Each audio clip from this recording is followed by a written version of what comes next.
ថ្ងៃនេះបានតកួនឆ្លក់ទឹកល្អខ្លាំងមែនតែនហើយក៏នឹកឃើញថាចង់ញ៉ាំឆាបែបយើងសាច់ជ្រូកច្រាមហើយយើងដាក់ជាមួយសៀងបងប្អូន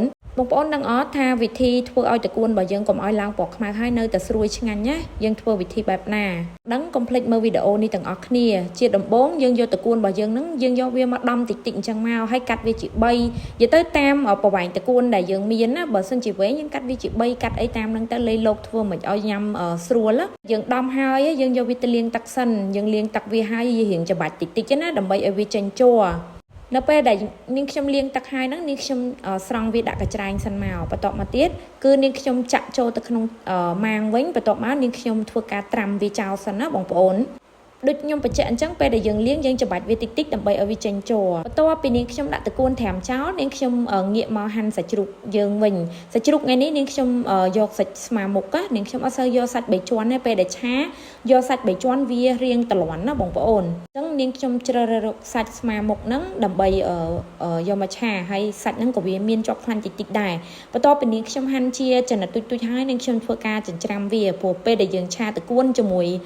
សៀងយើងត្រូវការច្រាំសាច់ជ្រូកបានញ៉ាំទៅវាឆ្ងាញ់ណាបងប្អូនឥឡូវសាច់ជ្រូកចិញ្ច្រាំរបស់នាងខ្ញុំគឺបានម៉ត់ហើយអញ្ចឹងយើងធ្វើការចិញ្ច្រាំវាតាមបន្តិចទៀតទេបើសិនជាយើងមានម៉ាស៊ីនក្លុកយើងក្លុកក៏បានតែ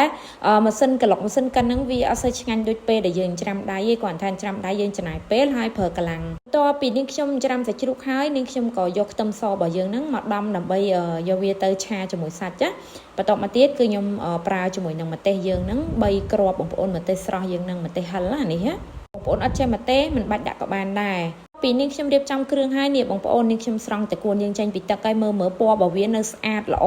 ដូចដើមអញ្ចឹងអត់មានឡើងខ្មៅទេហើយអានេះសៀងបងប្អូនសម្រាប់សៀងគឺយើងជ្រើសរើសរកសៀងផ្អែមបន្ទាប់ពីយើងរៀបចំគ្រឿងក្រូវរួចរាល់ហើយអស់នាងខ្ញុំក៏យកខ្ទឹមសជាមួយនឹងម្ទេសហ្នឹងយកមកបំពងជាមួយខ្លាញ់ពេលដែលវាឡើងរៀងក្រហមរៀងឈ្ងុយគឺថាក្លិនអាម្ទេសហ្នឹងគឺវាឈួលបងប្អូនបើសិនជាបងប្អូន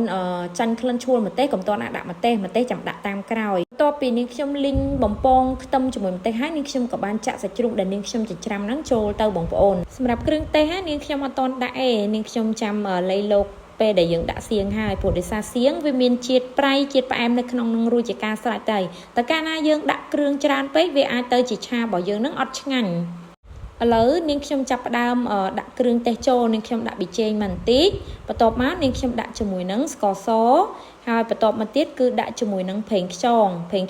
ដាក់រៀងច្រើនតិចមកដើម្បីឲ្យតកួនរបស់យើងហ្នឹងទន់ឆ្ងាញ់អញ្ចឹងណាទៀតនាងខ្ញុំលួចទឹកត្រីបន្តិចទៀតនិយាយទៅគ្រឿងដូចនាងខ្ញុំបញ្ជាក់អញ្ចឹងព្រោះសៀងយើងវាមានរសជាតិនៅក្នុងនឹងហើយប្រៃផ្អែមអីនៅក្នុងនឹងហើយយើងកុំដាក់វាច្រើនពេកឥឡូវយើងធ្វើការភ្លក់រសជាតិវាសាច់ជ្រូកយើងក៏បានឆ្អិនយើងក៏ចាប់ផ្ដើមដាក់តកួនចូលសម្រាប់តកួននាងខ្ញុំដាក់2ដងដោយសារអីតកួនវារៀងច្រើនហើយខ្ទះរបស់នាងខ្ញុំហ្នឹងវារៀងទូចទេបងប្អូននាងខ្ញុំដាក់តកួនលើកទី1នាងខ្ញុំឆាវាឲ្យសពមកបន្តិចបន្ទាប់មកទៀតបាទនាងខ្ញុំដាក់តកួនជាលើកទី2បងប្អូនមើលតកួនរបស់យើងនៅតែមានពណ៌ល្អដដែលអត់ឡើងខ្មៅទេបងប្អូនឆាលើក្រោយបងប្អូនធ្វើដូចនាងខ្ញុំទៅអញ្ចឹងតកួនរបស់យើងគឺនៅពណ៌ខៀវល្អខ្លាំងមែនតែនមើលមកគួរឲ្យចង់ញ៉ាំហើយពេលដែលញ៉ាំទៅតកួនយើងទន់មែនប៉ុន្តែទន់លក្ខណៈស្រួយឆ្ងាញ់ណាបងប្អូនសម្រាប់តកួននេះគឺនាងខ្ញុំអត់ដាក់យូរទេហើយសម្រាប់ឆាហ្នឹងក៏យើងអត់ប្រើទឹកប្រើអីដែរនិយាយទៅនាងខ្ញុំដាក់តែប៉ុណ្្នឹងមកហើយសម្រាប់ទឹកតិចហ្នឹងគឺវាចេញពីតកួនណា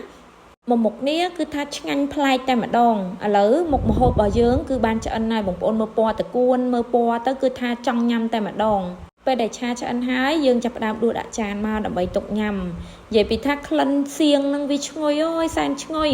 សម្រាប់សៀងបងប្អូនខ្ញុំបញ្ជាក់ម្ដងទៀតពេលដែលយើងចង់យកទៅឆាឬមួយក៏យកទៅអីយើងត្រូវជ្រើសរើសយកសៀងផ្អែមបើកាលណាយើងយកសៀងប្រៃអាហ្នឹងគឺវាប្រៃខ្លាំងណាស់ញ៉ាំអត់ឆ្ងាញ់ទេឥឡូវម្ហូបរបស់នាងខ្ញុំរួចរាល់ហើយបងប្អូនយើងញ៉ាំទាំងអស់គ្នា